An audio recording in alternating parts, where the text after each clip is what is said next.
Assalamualaikum warahmatullahi wabarakatuh. Allahumma sholli ala Sayyidina Muhammad wa ala ali Sayyidina Muhammad. Pemirsa yang dirahmati Allah, marilah kita simak ceramah dari Ustadz Adi Hidayat dengan tema golongan hamba yang taat dan pelaku maksiat yang tobat di bulan Ramadan. Sebelumnya marilah kita perbanyak sholawat minimal 1000 kali sehari, agar hidup kita penuh barokah dan mendapatkan syafaat kelak. Jangan lupa dukung kami dengan memberikan super thanks seikhlasnya.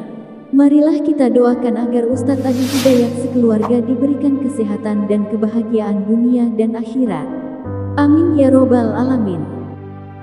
Bismillahirrahmanirrahim. Assalamualaikum warahmatullahi wabarakatuh.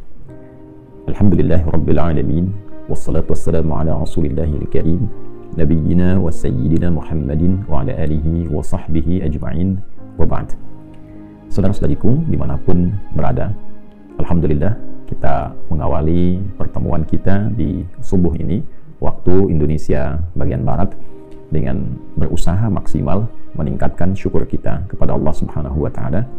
Alhamdulillah, thumma alhamdulillah, thumma alhamdulillah, yang telah memberikan kita kesempatan untuk menjalani ibadah mulia, istimewa, begitu agung di bulan Ramadan ini. Dan kali ini telah memasuki hari yang keempat di bulan Ramadan tahun 1446 Hijrah. Kita bermohon pada Allah Subhanahu wa Ta'ala, semoga seluruh rangkaian ibadah yang telah kita tunaikan diterima di sisi Allah Subhanahu wa Ta'ala dengan penerimaan terbaik.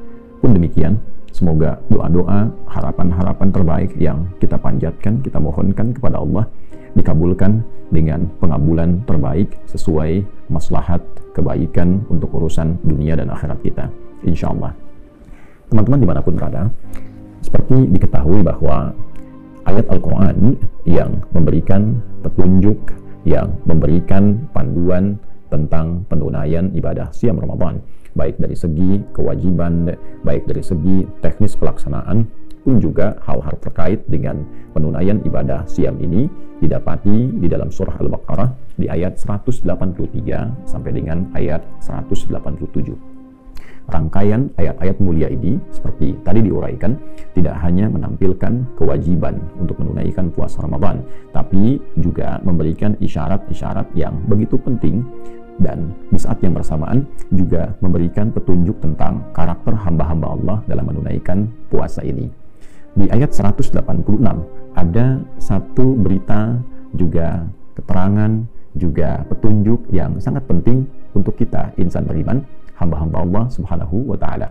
Dan hal yang menarik di ayat ini adalah dalam rangkaian ayat puasa 183 yang berisi tentang kewajiban menunaikan puasa Ramadan, juga jejak masa lalu umat sebelumnya yang diberikan kewajiban menunaikan puasa, dan ditutup dengan tujuan ditunaikannya puasa itu demi melahirkan karakter takwa yang paripurna dan menjadikan kita semakin baik dalam berkehidupan.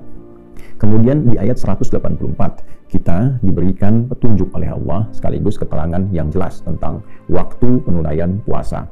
Berapa lama itu ditunaikan, kemudian toleransi bagi hamba-hamba Allah yang mungkin di saat waktu penunaian puasa Ramadan itu sedang memiliki keadaan yang tidak memungkinkan untuk menunaikan ibadah siam. Apa yang harus dilakukan bila kelak setelah Ramadan memiliki kemampuan, seperti apa penunaian untuk mengganti ibadah di bulan Ramadan itu, dan bila diduga, dinilai secara medis, secara klinis tidak punya kemampuan untuk menunaikan itu dalam masa hidupnya, maka apa yang harus dikerjakan sehingga dengan itu bisa mengganti dan bahkan diharapkan menyamai ibadah yang ditunaikan khususnya pada saat puasa Ramadan itu. Kemudian di ayat 185 kita akan dapati tentang kemuliaan Ramadan, yang dengan itu semua melahirkan motivasi yang sangat positif pada diri kita untuk mengejar keutamaan di bulan Ramadan itu. Maka ditampilkanlah yang paling utama, paling pokok tentang keutamaan Al-Quran. Dijelaskan bagaimana Al-Quran secara istimewa diturunkan di bulan Ramadan. Apa isi Al-Quran itu, sehingga saking penting dan istimewanya dia diturunkan di bulan Ramadan, memiliki kandungan yang mengarahkan pada kesuksesan dan kebahagiaan setiap manusia di setiap dimensi kehidupan yang ia lalui. Al-Quran juga memiliki peran yang sangat signifikan untuk memberikan petunjuk kepada kita dalam menjalani kehidupan dengan benar. Ini benar diikuti, yang ini keliru ditinggalkan. Konsekuensi dari itu semua akan melahirkan hal-hal yang mungkin berpengaruh pada kehidupan kita.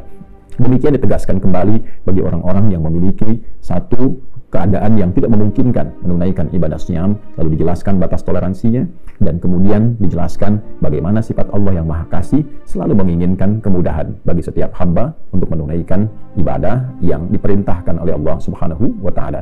Dan dengan kemudahan inilah kita berpuasa, dengan kemudahan inilah kita menunaikan rangkaian ibadah, dengan kemudahan ini kita menunaikan segenap kajian-kajian yang bisa kita gali dari Al-Quran, mulai rangkaian ibadah malamnya, siangnya, pendalaman kepada Al-Quran, sehingga kita bisa menikmati rangkaian ibadah ini dan menyempurnakannya dalam perjalanan sampai akhir Ramadan. Setelah itu kita temukan keindahan hasil Ramadan yang memberikan dampak sangat positif pada diri kita, merubah kita menjadi pribadi yang lebih baik, mendapatkan hidayah, lantas kita bersyukur dan bertakbir di penghujung Ramadan sampai lahirnya keadaan yang baru di pembuka fitri di awal Syawal yang kita kenal dengan Idul Fitr atau Idul Fitrah.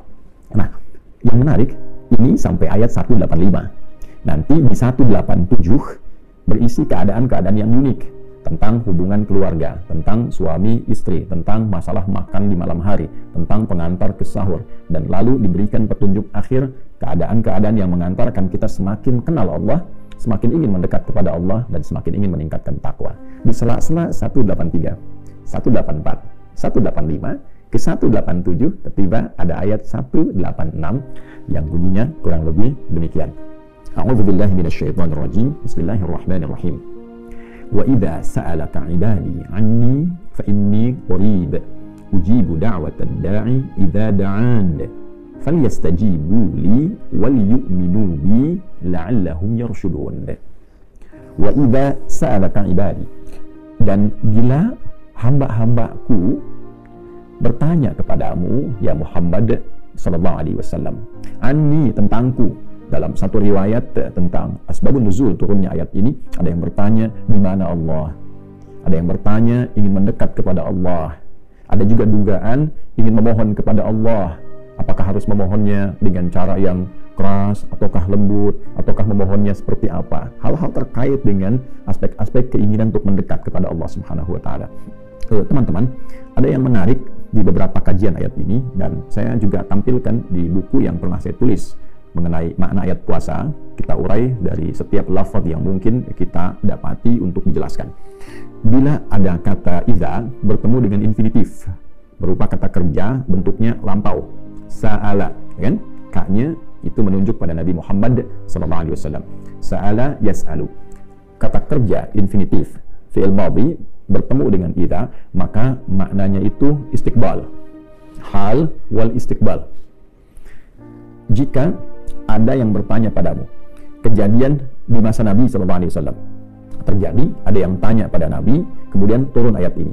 Tapi juga pesannya memberikan kesan bahwa tidak hanya di era Nabi, nanti pun bahkan sepeninggal Nabi Muhammad SAW akan ada di antara hamba-hamba Allah yang memiliki kesan demikian, ingin mendekat kepada Allah, mencari untuk menemukan Tuhan, di mana Allah, dan seterusnya. Kan?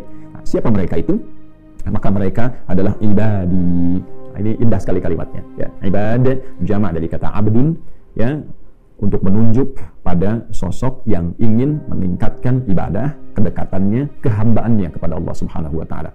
Abdun itu hamba, cara menghamba kita dengan beribadah. Maka turunan dari kata abdun ini muncul bentuknya berupa ibadah, ya, dari kata abada ya'budu. Kita katakan iyyaka na'budu, ya Allah, hanya kepada Engkau, khusus hanya padamu kami menghamba. Wujud kami ibadah, untuk menunjukkan kami hamba, kami ibadah, kami salat, ya. Innani anallahu la ilaha illa ana fa'budni wa aqimis salata li dzikri. Demikian Al-Qur'an surah ke-20 Thaha di ayat ke-14.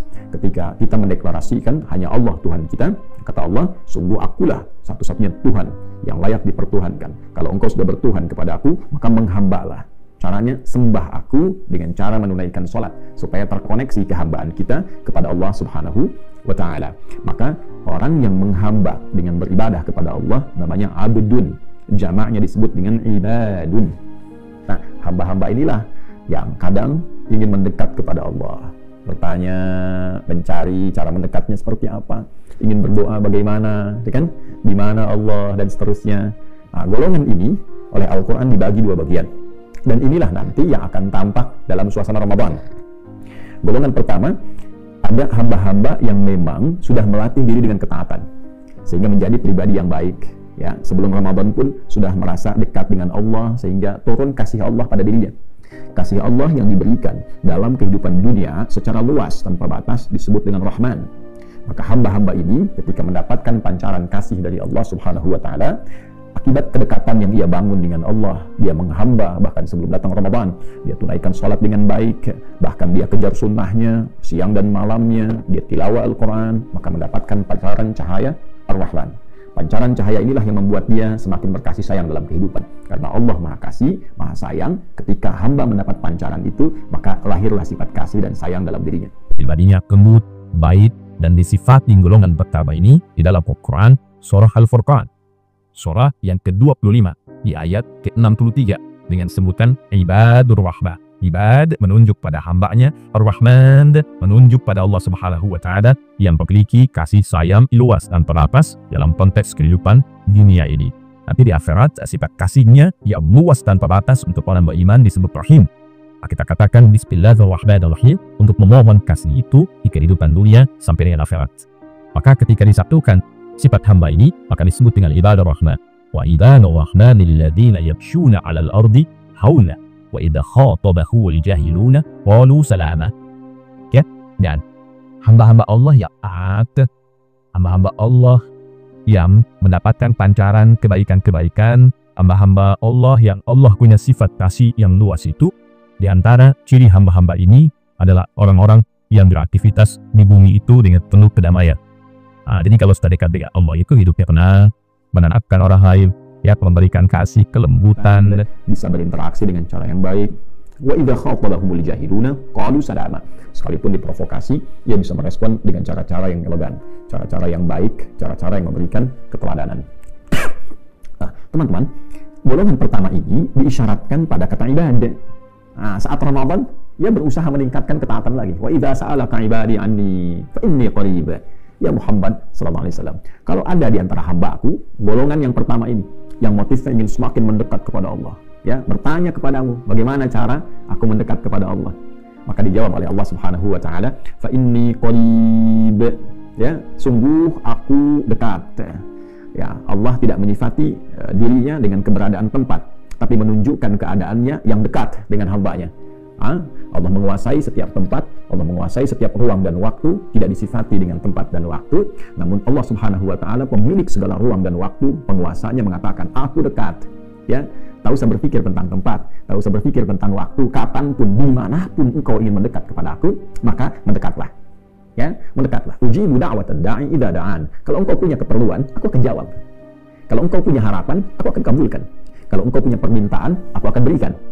Nah, di sini pertama menunjuk karakter pada hamba-hamba Allah yang ketika Ramadan itu tiba, karakteristiknya ingin semakin meningkatkan ketaatan kepada Allah. Jadi petunjuk pertama, teman-teman, jikapun ada di antara kita yang gemar meningkatkan ibadah sebelum Ramadan, maka ada ciri khas hamba Allah yang taat ketika Ramadan datang, meningkat lagi ketakwaannya. Ya, sholatnya semakin meningkat, baca Al-Qurannya semakin meningkat, sedekahnya semakin meningkat, gitu kan? Banyak ulama kita, contohnya Imam Malik rahimahullah ta'ala, Imam Syafi'i, Imam Ahmad, bahkan sebelum ketiganya ada Imam Abu Hanifah, ketika Ramadan semakin meningkat. Imam Syafi'i kan viral sekali, kalau sebelum Ramadan sekali beliau khatam Al-Quran setiap hari, Ramadan bisa 2 kali. Ya, demikian para ulama-ulama yang saleh, yang baik-baik, hamba Allah yang taat, ketika Ramadan meningkat lagi, meningkat lagi, meningkat lagi. Nah, jadi ada kecenderungan fitrah. Ketika Ramadan, hamba-hamba yang baik itu semakin ingin meningkatkan taat kepada Allah. Maka ketika berkonsultasi kepada Nabi SAW, Allah langsung menurunkan jawaban. Ya kan? Itulah sebabnya kenapa diletakkan dalam rangkaian ayat-ayat puasa, karena fitrah hamba yang taat itu tidak merasa bahwa cukuplah. Ya, cukup sebelum Ramadan sudah banyak bekalnya. Nggak begitu. Ya, justru dia semakin tingkatkan dan manfaatkan Ramadan itu untuk meningkatkan ketaatan kepada Allah. Nah, ini ciri hamba yang taat. Jadi kalau kelihatan 11 bulan taat, Ramadan menurun, nah ini menunjukkan ada sesuatu yang harus diperbaiki, ya, sesuatu yang harus diperbaiki. Kemudian yang kedua, ini cukup menarik juga. Ada golongan kedua, hamba yang merasa beriman kepada Allah, dalam tanda petik ya, saya katakan merasa ini, karena kalau beriman betulan, tidak mungkin melakukan tindakan-tindakan demikian yang kita akan sebutkan dan disyaratkan. Dia muslim, dia hamba Allah, dia mengatakan beriman kepada Allah, tapi dia tidak menjadikan imannya sebagai panduan dalam kehidupan untuk menaati Allah, sehingga seringkali berbuat maksiat. Ya, karena iman mengarahkan pada taat, mustahil bertemu dengan maksiat. La yasriqul mu'min 'indama yasriq wa huwa mu'min. Kata Nabi memberi contoh, tidak mungkin ada orang beriman itu mencuri. Ya, saat dia mencuri ada iman dalam hatinya. Nah, maksudnya iman itu pasti akan mencegah ia dari perbuatan mencuri, korupsi, curang. Ya, jadi ketika seseorang mengatakan muslim, beriman, dan dia mencuri, ini menunjukkan imannya bermasalah. Jelas ya? Nah, ada golongan kedua yang ketika Ramadan pun tergerak dirinya untuk mendekat kembali kepada Allah, walaupun dirinya penuh dengan kesalahan, pernah banyak berbuat maksiat. Menariknya, ketika Ramadan tiba, Allah Subhanahu wa Ta'ala Maha mengetahui tentang keadaan ini. Tidak dibedakan, teman-teman. Hamba taat dengan hamba pelaku maksiat tetap disebut, diaku oleh Allah dengan nama yang sama. Ibadi, engkau pun hambaku. Walaupun engkau pernah berbuat maksiat, engkau banyak berbuat maksiat, bahkan engkau berumur maksiat, engkau tetap hambaku. Allahu Akbar. Dari mana tahunya? Ya, golongan kedua ini masuk pada kategori ibadah. Kita temukan di surah Az-Zumar misalnya, di ayat 53. Qul ya ibadi, qul ya ibadiyalladzina asrafu ala anfusihim la taqnatu min rahmatillah. Innallaha yaghfirudz dzunuba jami'a. Qul ya ibadi. Di sini wa idza sa'alaka ibadi. Di ayat 53 surah Az-Zumar, qul ya ibadi. Katakan Muhammad sallallahu alaihi wasallam, sampaikan kepada hamba-hambaku yang merasa telah berumur maksiat dalam hidupnya, pernah mencuri, atau bahkan maaf, pernah membunuh, maaf, pernah berzina, maaf, pernah mabuk, berumur dosa, israf namanya. Ya, qul ya ibadiyalladzina asrafu ala anfusihim, yang telah berbuat berumur maksiat dalam dirinya. La taqnatu min rahmatillah. Jangan pernah putus asa mendapatkan rahmat Allah. Jangan pernah menyimpulkan gak mungkin saya diterima kembali oleh Allah. Jangan pernah merasa demikian. Jangan pernah merasa menyimpulkan tidak akan pernah mendapatkan taubat, kasih sayang dari Allah Subhanahu wa Ta'ala. Tidak. Ya, masih disebut hamba. Ya. Ramadan bulan limpahan rahmat. Kata Allah, la taqnatu min rahmatillah. Jangan putus asa dari rahmat Allah. Ketika Ramadan tiba, rahmat diturunkan. Maka dengan rahmat ini, fitrahnya pelaku maksiat pun ingin kembali kepada Allah. Maka dipanggil oleh Allah, jika engkau mencari aku, ingin kembali kepada aku, jangan malu-malu. Ya, datang. Wa idza sa'alaka ibadi, pelaku maksiat pengen taubat di bulan Ramadan, disambut oleh Allah, kalimatnya disamakan dengan orang taat. Allahu Akbar. Ya, jangan malu-malu. Fa inni qarib, ketika engkau mau bertobat, aku lebih dekat denganmu. Allahu Akbar. Ya. Kalau kita jalan setapak itu, ya Allah menunjukkan lebih cepat dengan melangkah. Ya, kita jalan melangkah, Allah menunjukkan lebih cepat, ya, dengan berlari, menunjukkan kesan cepat. Maksudnya apa? Kita bergerak sedikit, Allah lebih cepat menemukan kita. Ketika seseorang ingin bertobat, datang, dijemput, itu disebut hamba-hambaku. Ya, jangan malu-malu, ambil saf pertama. Jangan merasa sungkan harus mojok di pinggir masjid, ya, di tiang-tiang, malu. Hubungan kita dengan Allah, bukan dengan manusia. Ya, hambaku, nah, tidak usah khawatir dengan pandangan orang-orang. Mendekat, Allah berikan rahmat. Ya, fa inni qarib, sungguh aku amatlah dekat. Ujibu da'watad da'i idza da'an. Kalaupun engkau mau memohon, bertobat, minta kepada Allah, aku kabulkan. Aku ampuni dosamu, ya. Karena itu di hadis-hadis tentang puasa yang viral, baik siang ataupun malam, dibentangkan pintu ampunan. Man shoma ramadhana imanan wa ihtisaba, ghufira lahu ma taqaddama min dhanbi. Siapapun yang menunaikan puasa Ramadan dengan dasar keimanan, yakin dengan Allah, ikhlas karena Allah, berusaha memperbaiki diri, niatnya benar, maka berpotensi diampuni seluruh dosa-dosa yang pernah dikerjakan. Dia datang, dia tobat, malamnya dia sholat. Man qama lailatal qadri, riwayat lain, man qama ramadhana imanan wa ihtisaba, ghufira lahu ma taqaddama min dhanbi. Malamnya dia bangun, sholat, dia nangis, ingat dosa-dosanya, ya, ingat kesalahannya. Maka kata Allah melalui lisan Nabi Muhammad SAW, disabdakan oleh Nabi, siapapun yang bangun malam bertepatan dengan malam Al-Qadar, atau dia bangun di malam Ramadan, dia tunaikan sholat, ikhlas karena Allah, dengan imannya, dia ingin perbaiki dirinya, taubat dia, diampuni seluruh dosa-dosa yang pernah dia kerjakan selama hidupnya. Lantas dia berkata, seperti Nabi pernah mentalkinkan doa ini pada lisan Sayyidah Aisyah radhiyallahu ta'ala anha, Allahumma innaka afuwun tuhibbul afwa fa'fu anni. Ya Allah, sungguh engkau maha pemaaf. Aku mengakui banyak berbuat salah dalam hidup, dan engkau mencintai seluruh sifat kemaafan. Engkau mencintai hamba-hamba yang ingin kembali kepadamu. Maka maafkan aku ya Allah, ampuni aku, sayangi aku, gugurkan dosa-dosaku. Maka turunlah rahmat Allah, diampuni dosa-dosanya. Ibadah. Falyastajibuli, maka cepat respon seruan Allah ini. Maka ayo pelaku yang taat mendekat, yang maksiat pun mendekat, respon. Ini Allah sudah kasih. Kalau dengan segala pemberian, tawaran, bentangan, kemuliaan ini. Belum juga ada hamba yang ingin bertobat. Maka dengan cara apa lagi Allah ampuni dosanya? Saat sebagian orang sudah meninggal tidak mendapatkan Ramadan, kita diberi kesempatan masih mendapatkan Ramadan sampai hari keempat ini. Kalau kita orang baik, boleh jadi diinginkan oleh Allah pahalanya semakin meningkat sehingga potensi mendapatkan surga tertinggi bisa kita raih. Potensi bertemu dengan Nabi sangat besar kita dapatkan. Jika kita termasuk golongan pelaku maksiat, maka potensi mendapatkan ampunan Allah, dibersihkan dari dosa itu betapa terbuka dan lapang. Falyastajibu li. Cepat respon seruan Allah ini, mendekat, taubat, minta kebaikan. Ya, jangan hanya saat dipanggil nggak datang, tapi saat punya keperluan manggil Allah tuh kencang gitu kan. Ya, tapi selama ini tidak direspon seruan Allah. Maka rumusnya pakai, ya Allah panggil kita cepat datang, bahkan sebelum dipanggil kita hadir itu. Ya, maka feedbacknya apa? Bahkan sebelum kita meminta, Allah mengabulkan dengan meringankan masalah kita sehingga seakan-akan kita tidak punya persoalan dalam kehidupan ini. Wal yu'minu bi, dan lakukan itu semua dengan yakin kepada Allah.